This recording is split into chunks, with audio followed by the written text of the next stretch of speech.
Welcome back to my channel. Nagbabala ka ba maging summa cum laude, magna cum laude, or cum laude sa kolehiyo? Okay, yun yung mga sinasabi nating honor or Latin honors. Ang equivalent noon sa high school or senior high school ay yung mga tinatawag nating with highest honors, with high honors, with honors. So sa college, meron din ganon. Hindi nga lang ganon ang tawag. So tandaan, merong cum laude, magna cum laude, summa cum laude. Ma'am, alin po ang pinakamataas? Yung letter S, super.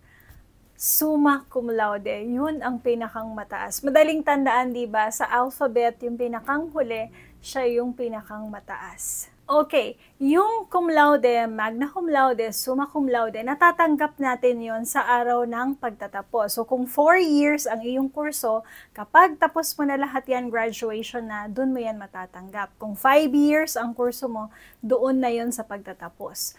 Ibig sabihin, bawat year level, for example, first year, second year, third year, up to fourth year, of course, may tinatawag tayong Dean's Lister. Kailangan mapabilang ka sa Dean's Lister.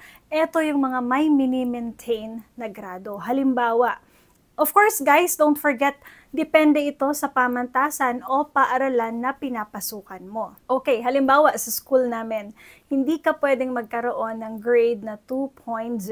Kahit isang subject lang yan, sa dami ng subject, sa 7 or 10 subject, kahit isa lang dyan ang magtapos sa 2.0, ay mawawala ka sa Dean's Lister.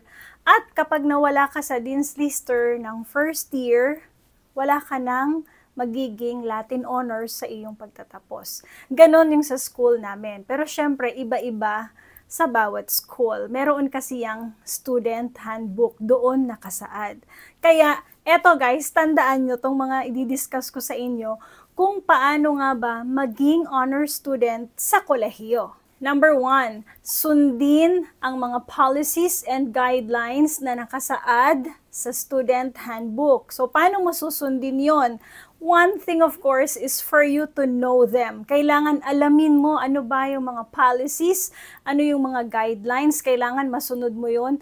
At lalong-lalo na yung sa grading system. Katulad ng nabanggit ko kanina, kailangan walang DOS or kailangan wala kang bagsak, wala kang incomplete, at na-take mo lahat ng subject on a regular schedule. Walang summer classes. So, yun yung mga kondisyon na nakasaad sa student handbook. Sa ibang school naman, sinasabi doon, kailangan magkaroon ka ng ganitong general weighted average na hindi bababa halimbawa sa 1.6 or 1.7, kahit meron kang isang 3, pwede kang maging honor student pa rin. 2, dahil alam mo na yung policies, mag-advance reading ka lagi. Siyempre, gusto mong maging honor student, kailangan honorable talaga yung mga deeds natin. Lagi kang ready. Mag-advance reading lagi, mag-notes lagi, at magkaroon ng regular study schedule. Hindi yung parang patak ng ulan, kung kailan umulan, tsaka ka lang mag-aaral. No.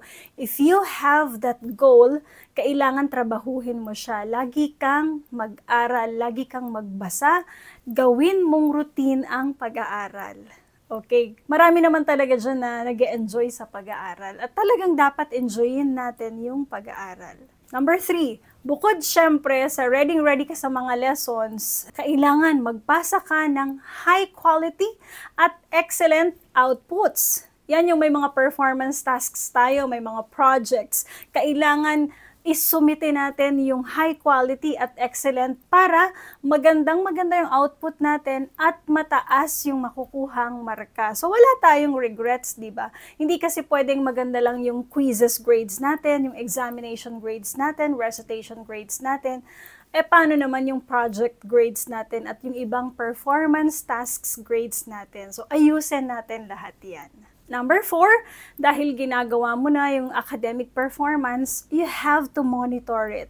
Monitor your scores.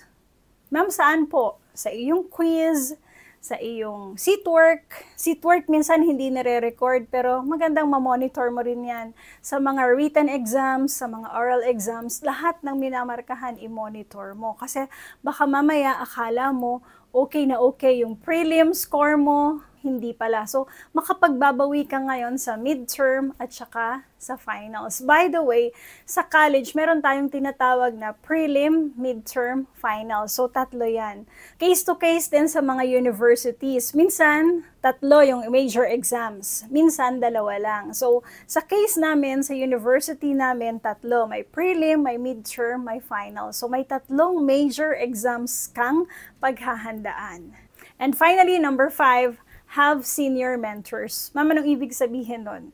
So, pag sinabing senior mentors, ito yung, nakadaan na sila sa first year, second year, third year. Kumbaga, nandun na sila sa pinakang mataas na level. Kumbaga, ang tawag sa kanila, upperclassmen. Marami na silang experiences, marami na silang strategies na napatunayan, maraming techniques na napatunayan. So, maisi-share nila sa iyo. So, mahalaga na nagjo-join ka sa mga organizations na accredited ng paaralan kasi dyan mo sila mamimit.